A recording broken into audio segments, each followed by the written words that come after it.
So Martin Parr, who is a really well-known British documentary photographer, actually studied in Manchester in the 70s. He was a student here between 1970 and 73. And this exhibition really takes a look back at all the works he's made in Manchester over the years. Soon after he graduated, he lived in Hebden Bridge, he's lived in Liverpool, London, and he's now in Ireland as well, and he now lives in Bristol. But over the years, he's kept returning to Manchester. There's something that's been pulling him back to make work. So we wanted to really bring together all of this body of work from the 1970s right up to the present day. A really important part of this show is a brand new commission we've made of Manchester in 2018. And it's really a portrait of the city and the people that live here, and really all the things that Mancunians do, that they love, that they eat, that they consume, their hobbies, how we celebrate, and that's a really wonderful addition to this historic work. The piece that I'm standing in front of right now is a piece that was made in 1986, and that was just after Martin Parr moved into colour photography. Previously, as a documentary photographer, he'd always worked in black and white, and that's because really colour was the preserve of advertising or the commercial world, and as a serious photographer, you always worked in black and white.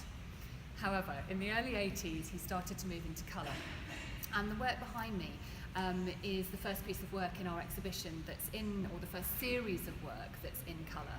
And it was made in 1986, and it's called Point of Sale, and it was taken in Salford.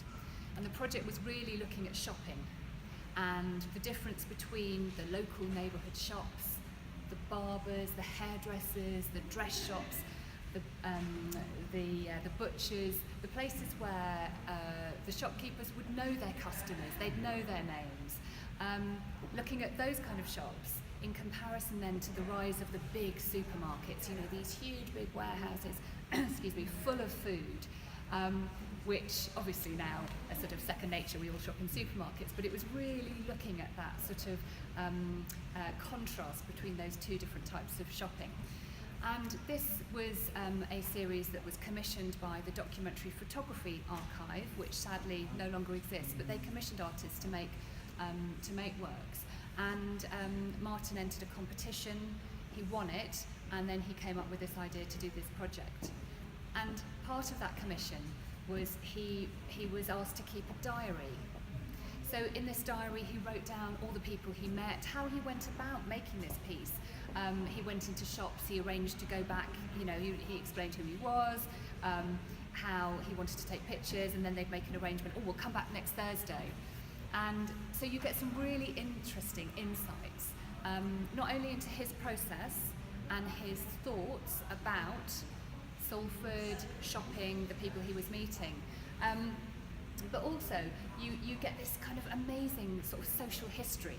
So what you can see here, a selection of the images from this series, Point of Sale, and we've printed them up really big, we've hung them with magnets, they're not framed, they're not behind glass, we've given it quite a different type of sort of viewing experience, I suppose, than some of the black and whites, which are smaller and framed.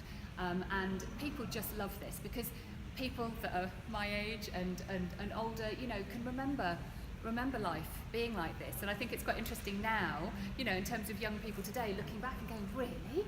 Did the world look like that then? And did we really have video shops? You know, what's a video? So yeah, it's a really great piece of work.